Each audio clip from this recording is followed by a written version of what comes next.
जी हाँ, हिन वक़्तु असीं सुजाल मेन पब्लिक पार्क ते बीठा आहियूं जिते वापारियुनि पारां जेको आहे सो हड़ताल कई वई आहे, जज़बी हड़ताल कई वई आहे ऐं मुज़ाहिरो कयो वियो आहे। हिन दौरान असां सां गॾु हिकु वापारी बीठो आहे, हुन खां पुछंदासीं त तव्हां जेका हड़ताल कई आहे इहो छाजे लाइ कई आहे, छो कई आहे साईं? बिस्मिल्लाहिर्रहमानिर्रहीम। महिरबानी। अदा अर्ज़ु इहो आहे त कल्ह वापारियुनि सां ज़्यादती थी आहे। हफ़्तो अॻु में असांजी DC साहिब सां मुलाक़ात थी, हुनखे असां पंहिंजो मौक़िफ़ ॾिनो त तव्हां पंहिंजी पॉलिसी ॾियो त असां सुजावल जे वापारियुनि खे केतिरो स्टॉक रखिणो आहे ऐं कहिड़ी पॉलिसी मथां आहे त असीं हुनखे फॉलो करियूं। रोज़ु असांजे दुकाननि ते छापा, रोज़ु असांजे दुकाननि ते जुर्माना। हाणे असीं कारोबार करियूं या त इन्हनि शयुनि खे फेस करियूं त चई ठीकु आहे, 2-3 ॾींहं में हिन शइ खे तव्हांजी हल कयो था। सुठो रिस्पॉन्स ॾिनई। कल्ह AC साहिबु आयो कि दुकान ते असां ख़ुदि ते मौजूदु आयोसि ऐं उते इहा शइ तइ थी त मुंहिंजो त को स्टॉक ई कोन्हे, होलसेलर न करे एतिरो स्टॉक रखण जो हक़ आहे, बसि कर भैया। हुनजो सुभाणे अॼु नाले जी मीटिंग कंदासीं 1 बजे, तव्हां असां वटि अचो। मुंहिंजो बिल्कुलु ईंदासीं। चई जुर्मानो ॾियो। मुंहिंजो जुर्मानो त थिए ई कोन थो। फिर असां हुनखे हुते जुर्मानो ॾिनो। पोइ मुंहिंजे दुकान ते आयो, उते बि का शइ अहिड़ी कोन हुई, स्टॉक नॉर्मल हो, न होल्डिंग हुई, का शइ कोन हुई। असां हुनखे जुर्मानो, मूं हुनखे एतिरो चयो अॼु तव्हां दुकान में थी वियो आहे, सुभाणे मीटिंग खां पोइ तव्हां लाइमल ॾियो, पोइ तव्हां हिन शइ।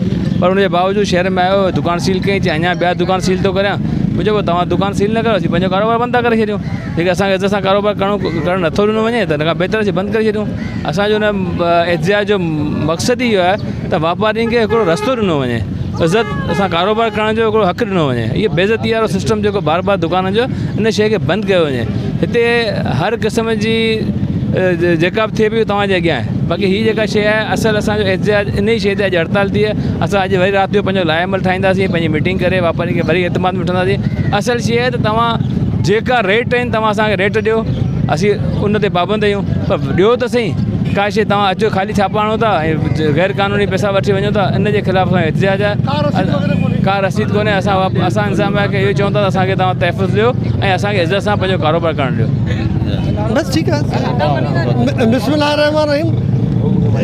कलो के जेका कार्रवाई आहे वो सख़्त नाइंसाफ़ी ते बदल कार्रवाई आहे। असां हिन जे ख़िलाफ़ रोड ते आहियूं, हड़ताल आहे। असांजे वापारी एसोसिएशन में तमामु घणो ताव आहे। तव्हांजो मक़सदु इहो आहे त जॾहिं बि को ऑफिसर निकिरंदो आहे त असांखे इतमाद में न वठंदो आहे, जॾहिं त असां हुन सां बार बार मीटिंग करण लाइ तयारु आहियूं।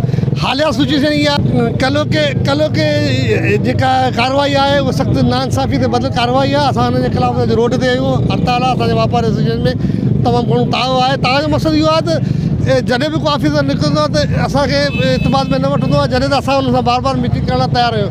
हालिया सिचुएशन इहा आहे त जॾहिं 100 कट्टा खणिजा कंहिं दुकान में पहले 150 कट्टा खणिया पहले त उनखे दुकानदार खे बिना जवाब सील कयो थो वञे ऐं 60,000 खां 70,000 रुपया पैसा वरिता वञनि था, उनजी रसीद नथी ॾिनी वञे।